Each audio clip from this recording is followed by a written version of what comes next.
Habit 1. Put your phone across the room before you sleep. If your phone is the first thing you touch in the morning, you're already addicted. Distance creates control.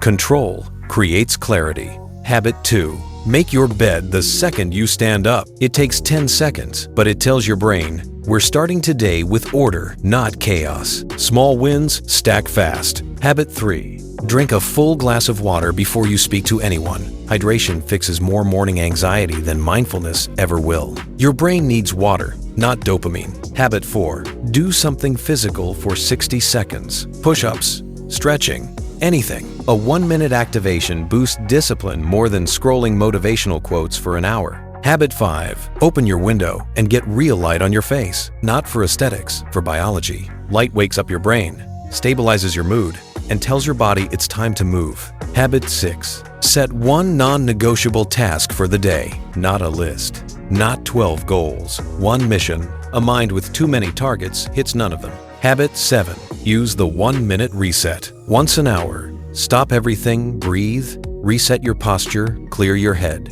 This kills mental fatigue before it builds up and ruins your focus. Habit 8. Clean one small thing every time you feel stressed. Your environment reflects your mind. Fix something tiny, and your state shifts instantly. Order is therapy. Habit 9. Read one paragraph of anything useful. Not a chapter, not 20 pages. One paragraph. Knowledge compounds in small doses eliminate the I don't have time excuse. Habit 10. End your day with a 2-sentence journal. What did you do right? What needs fixing tomorrow? No long entries, just accountability. Your future self can't grow if your present self keeps lying.